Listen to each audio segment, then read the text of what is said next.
bonjour à toutes. Et aujourd'hui, on va parler de Manon Lescaut comme personnage contestataire dans l'œuvre homonyme de l'abbé Prévost. On va étudier le caractère contestataire des deux protagonistes de l'œuvre sous une analyse sociocritique. Tout d'abord, on commence par présenter la protagoniste de l'œuvre, Manon Lescaut, comme une femme qui présente quelques traits qui sont contestataires par rapport à la société que l'œuvre projette, c'est-à-dire son style de vie, le fait qu'elle contrôle les hommes à travers de son corps qui est vraiment un objet de désir, montre une femme qui incarne quelques valeurs, disons, proto-féministes. Et de l'autre côté, son amant, le chevalier des Crieux, incarne quelques valeurs qui sont aussi contestataires au modèle de masculinité proposé par la société de l'œuvre, dans l'œuvre. Donc, on va étudier tous les deux personnages en utilisant la méthodologie sociocritique qui nous propose Pierre Barbery dans l'œuvre Méthode critique pour l'analyse littéraire dirigée par Daniel Berger. Ce livre nous présente la méthodologie sociocritique, toujours les différenciants de la sociologie, car la sociologie est présentée comme l'étude des sociétés consommatrices de littérature, c'est-à-dire qui vont produire et recevoir les œuvres littéraires, et la sociocritique comme l'étude des sociétés qui sont présentées à l'intérieur des œuvres littéraires. Donc il faut toujours les différencier. Lorsque l'on pense à la sociocritique, on trouve que les limites de cette discipline se trouvent à l'intérieur du propre texte.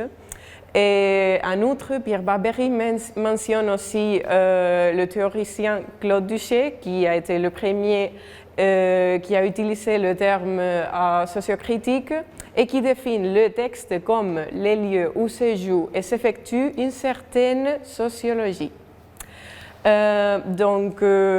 En analysant une œuvre de façon sociocritique, on pense toujours à la société à l'intérieur du texte, à la raison, les mœurs, les coutumes que le texte reflète. Donc, on utilisera cette analyse pour présenter les traits contestataires des deux personnages par rapport à la société du texte. Tout d'abord, on va commencer avec la femme, Manon Lescaut, qui présente, comme l'on a dit avant, des traits contestataires et même proto-féministes. Le premier et le plus important serait le contrôle qu'elle exerce sur les hommes. Il s'agit d'utiliser son corps pour obtenir tout ce qu'elle souhaite, notamment des richesses, des retraites, etc., car elle aime les luxes. Et on voit que normalement, elle emploie son corps pour obtenir des biens économiques, mais il y a certaines fois qu'elle emploie son corps pour contrôler les hommes et pour le plaisir de savoir qu'elle peut les contrôler. C'est le cas par exemple du prince italien qui souffre la moquerie de Manon. Un autre trait contestataire de la femme serait la décision de devenir les piliers économiques de son noyau familial. On trouve cette situation quand les valets des amants, c'est-à-dire des Crieux, du chevalier des Crieux et de Manon Lescaut, leur volent toutes leurs possessions. Manon écrit une lettre à son amant justifiant sa résolution d'utiliser son corps pour tromper un ancien bourgeois et obtenir une retraite très très riche. Et dernièrement, on trouve son style de vie qui est vraiment contestataire, car Manon aime l'excès, les luxes, etc., par rapport à la société du texte qui projette une morale basée sur l'abstinence, la rejet des plaisirs, surtout des plaisirs charnels, etc. Et c'est pour cette raison qu'au début de l'œuvre, on trouve que les parents de Manon voulaient l'envoyer dans un couvent pour réprimer sa pensée au plaisir. Donc, de l'autre côté, son amant, Descrieux, présente aussi des traits vraiment contestataires, surtout par rapport au modèle de masculinité imposé par la société. Le premier serait la manque d'expérience sexuelle et encore le degré d'ouverture sexuelle qui présente le jeune homme. On perçoit ça car quand Manon décide de devenir l'amant du jeune monsieur DGM, un riche bourgeois, elle envoie une prostituée pour qu'il ne soit pas trop affligé pour la décision de la fille. Et on perçoit que Descrieux ne souhaite pas se coucher avec cette femme, mais par contre Manon ne semble pas être fâchée pour le fait que son amant maintient aussi des relations sexuelles avec une autre femme. Donc on peut trouver aussi le trait plutôt féminin de la passion qui s'oppose à la raison et qui souvent guide les actions du garçon, car dans la littérature précédente, on trouve toujours le modèle de femme passionnelle et homme rationnel, comme c'est le cas par exemple de la Phèdre, qui est toute passionnelle par rapport à Hippolyte, qui représente la raison, la conscience de ce qu'il fait mal et ce que Phèdre fait par rapport à la passion qu'elle sent. Et dans le cas de Manon Lescaut, ces modèles sont bouleversés et c'est Manon qui est froide, calculatrice, qui sait comment diriger son comportement pour que les hommes font tout ce qu'elle veut.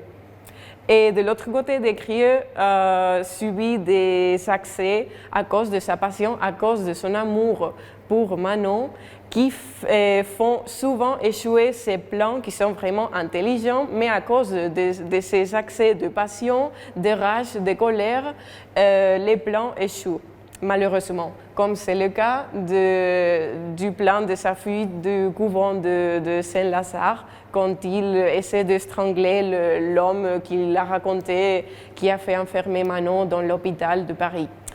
Et dernièrement, le fait qu'il se laisse contrôler par Manon, qui est une femme, est une rupture tout à fait avec le modèle de masculinité projeté par la société de l'œuvre, car cette société est plutôt patriarcale et défend le fait que les femmes doivent être sujettes à l'autorité des hommes, premièrement de ses pères et après de leurs parents, de leurs maris, pardon.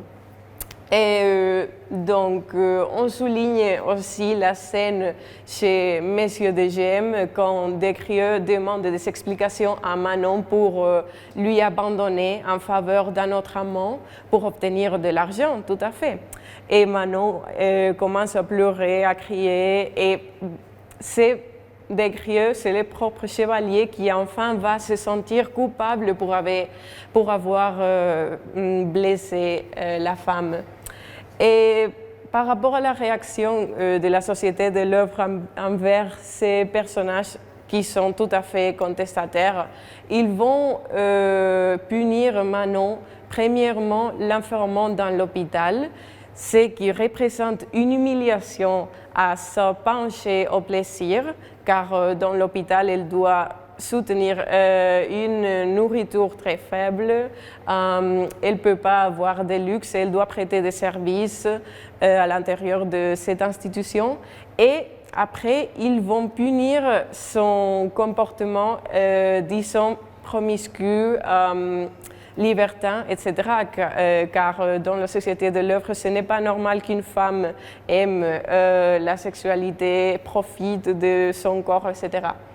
Donc, ils vont l'envoyer comme prostituée aux colonies françaises en Amérique. Donc, par rapport à Descrieux, la société accepte qu'un homme peut, disons, contrevenir les normes sociales pour sa passion, pour un amour ou même pour une amant qui n'est pas son épouse. Donc ils vont toujours lui offrir la possibilité de s'amender. Donc, en conclusion, on trouve qu'à cause de ces traits, les personnages dans l'œuvre de l'abbé Prévost sont vraiment des personnages contestataires qui représentent surtout la femme, un modèle de féminité qui n'avait pas été perçu avant dans la littérature précédente, ou presque pas. Donc, c'est une œuvre tout à fait en avance sur son temps. Car c'est une œuvre du XVIIe siècle. Et en outre, il faut aussi dire que le modèle de Manon comme femme contestataire à la société va être repris à plusieurs reprises lors de la littérature postérieure à l'abbé Prévost. Et c'est tout. Merci vraiment pour votre attention. Si vous avez quelques questions, bon, c'est tout. Merci.